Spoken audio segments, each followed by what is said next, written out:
Hello everyone, welcome to my channel Bachelor Nation News fans. Todd Chrisley saw a 12-year jail sentence cut short thanks to a presidential pardon. However, during his time in prison, he was still able to make an impression. During a recent conversation, the Chrisley Knows Best star shared his own prison nickname. Todd, who became known as the family patriarch on Chrisley Knows Best, found himself convicted of charges including bank fraud and tax evasion back in 2022. He and his wife Julie were sentenced to a combined 19-year sentence. However, Todd and Julie would receive a presidential pardon from Donald Trump this past May. Since then, the two have talked about their time behind bars with fans. Recently, Todd and Julie appeared on their daughter Savannah Chrisley's podcast where they talked about their time in prison. While Todd only spent around 2 years at the federal prison camp in Pensacola, he still made an impression on those he met, including getting his own nickname. As Todd explained, he felt his mind was elsewhere during his time in prison. He shared, "I feel like I did a podcast for 28 months with all the people that were around me. They called me Teflon Todd." Teflon refers to a brand name for a coating product often used in cookware. In other words, Todd felt like he was still a free man in spite of his situation. He continued, "In my head, I was still free. I did not take up residence there. I was in prison. Prison was not in me." As previously reported, Todd has maintained his innocence over the charges that led to his original conviction. On May 30, Todd touched on this when he appeared at a Nashville press conference alongside his daughter Savannah, who had also advocated for her parents during their time in prison. Todd had previously maintained his innocence concerning the charges against him. At the time, Todd shared, "I was convicted of something I did not do. It could be you. It could be any of you. And somewhere in this room, someone has had a family member that has been affected by this system, so I understand the shame that's around it. But I refuse to feed into that because shame is like a cancer that just spreads. And I have no shame." Todd also continued to advocate for prisoners' rights. He shared, "So I will continue to fight for all the guys that I dealt with and that I was blessed to be with at FPC Pensacola. I will continue to expose the injustices that go on there and throughout the Department of and throughout the Bureau of reveals Prisons." his prison nickname, and it's not what you think. The quiet echo of Cell Block D. Todd Chrisley had always been the loudest voice in any room. His southern charm, razor-sharp wit, and camera-ready one-liners made him a household name. But inside the gray, steel confines of Federal Prison Camp Pensacola, the only spotlight he had was the one flickering overhead during head count. For months, Todd kept to himself. Unlike the Todd from Chrisley Knows Best, there were no monogrammed robes or scented candles. The only thing branded Mao was his inmate number. In those early days, he walked the line between observation and survival. He studied the way the prison operated, the alliances, the unwritten rules, the cliques that mirrored high school, but with consequences far greater than detention. But no one expected what came next. A nickname that would stick like glue and change the entire dynamic of Todd's prison experience. Preacher Todd enters the yard. It all started one Sunday in the chapel.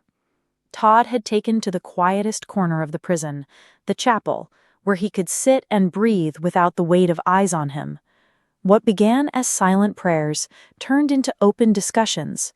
It was on the third week that an older inmate named Lewis nudged him and whispered, "You talk like a preacher. You got that belt-bite cadence." Todd laughed. "Guess I've always been a little dramatic." But the nickname spread fast. First among the chapel regulars. Then the guards started calling him Preacher Todd. Within a month, it was as if he had a rebrand. He wasn't just the reality TV dad with perfectly sculpted hair and biting sarcasm. He was Preacher Todd, the one inmates turned to for advice, Bible verses, and, strangely enough, relationship counseling. Somehow, Todd Chrisley had found a way to turn prison into his new stage. The sermon that sparked a fight. One afternoon, Todd was asked to give the Sunday reflection. Not a sermon officially, but close enough. He stood in front of a group of 50 inmates, his voice clear, his words chosen with care. In life, he began, we all mess up. Lord knows I have. But the good news is, rock bottom is still solid ground. The room nodded. Even the toughest men in the front row give the slightest tilt of respect. But after the service, a younger inmate, Darnell, challenged him in the yard. You talk like you ain't got regrets, Darnell said, arms crossed. What do you even know about real pain? Todd didn't raise his voice. I know what it's like to fall in front of the whole world. I know what it's like to be hated, mocked, judged, and I know that if I don't change in here, he tapped his chest, nothing changes out there. The confrontation didn't escalate. Darnell walked away, but not before saying under his breath, All right, preacher. Todd smiled. The name had stuck. Letters from Julie. Back in their Nashville home, Julie Chrisley was reading one of Todd's letters aloud to Savannah and Chase. Sweetheart, they've started calling me Preacher Todd. Can you believe that? I guess when you stop trying to prove yourself and just live it out, people notice. I never asked for this role, but maybe I needed it more than anyone here. Savannah wiped a tear, chuckling.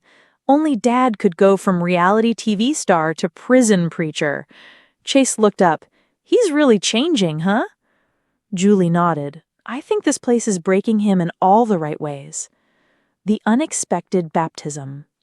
One hot August day, Todd was approached by 2 inmates, one Hispanic, one white, who had been longtime rivals on the inside. Preacher, said one, we need you to baptize us. Todd blinked. I'm not a real preacher. You're more real than most. With permission from the chaplain and under strict supervision, Todd led the 2 men through a makeshift baptism using a barrel of water in the prison yard. It wasn't dramatic, just 2 men lowering into water, but the crowd that gathered stayed silent. Even the guards didn't interfere. From that day forward, Todd wasn't just Preacher Todd in MAME. He was the real spiritual leader of the block. Prison gossip and the podcast rumor. News travels fast, especially in Hollywood. A TMZ headline read, Todd Chrisley's prison nickname revealed. Preacher Todd is born.